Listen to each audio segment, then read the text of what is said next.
in a relatively few ayah is contained a rather comprehensive description of human development from the time of commingling of the gametes through organogenesis.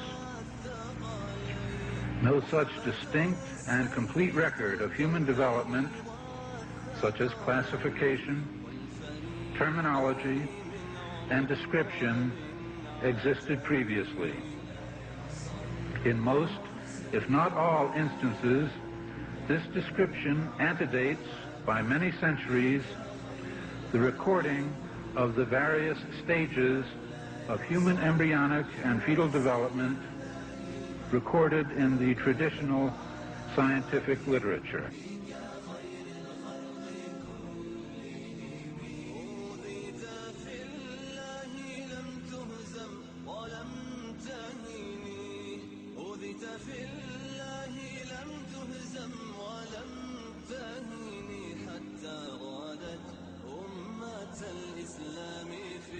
I find it very interesting that this sort of information is in the ancient scriptures of the Holy Quran, and I have no way of knowing where they would come from, but I think it is extremely interesting that they are there and that this work is going on to discover the meaning of some of the passages.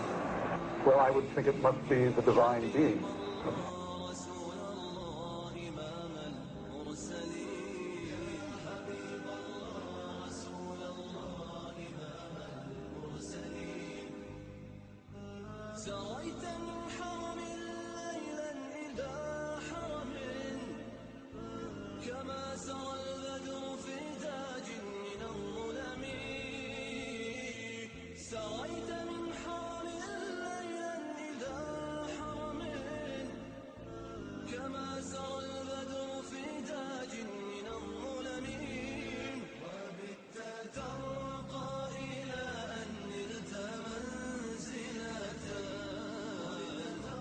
Muhammad was a very ordinary man.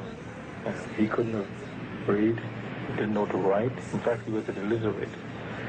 And we're talking about 1,200 years ago. You have someone, a literate person, making profound pronouncements and statements that are amazingly accurate of a scientific nature. And I personally can't see how this could be a mere chance. There are too many accuracies. And like Dr. Moore, I have no difficulty in my mind reconciling that this is a divine inspiration or revelation which led him to these statements.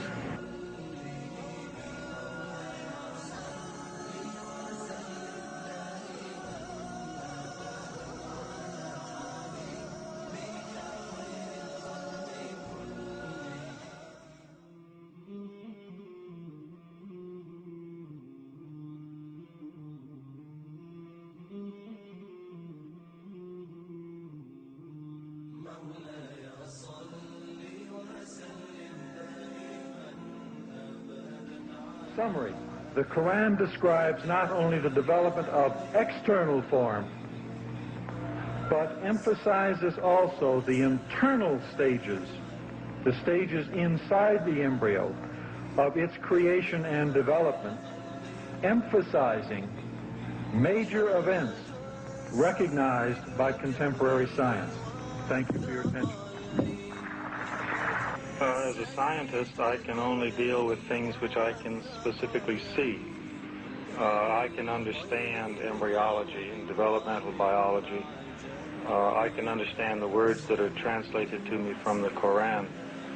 As I gave the example before, if I were to transpose myself into that era, knowing what I do today and describing things, I could not describe the things which were described.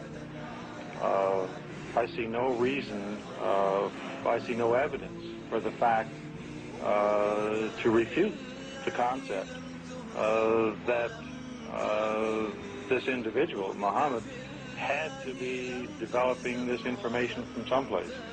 So I see nothing here in conflict with the concept that divine intervention was involved in what he was able to do.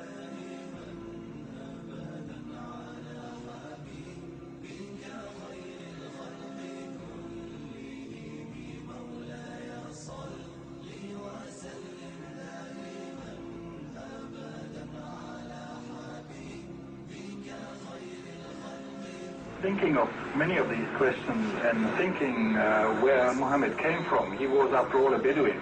I think it is almost impossible that he could have known about things like the common origin of the universe, because scientists have only found out within the last few years with very complicated and advanced technological methods that this is the case. Somebody who did not know something about nuclear physics 1400 years ago could not, I think, be in a position to find out from his own mind, for instance, that the earth and the heavens had the same origin, or many other of the questions that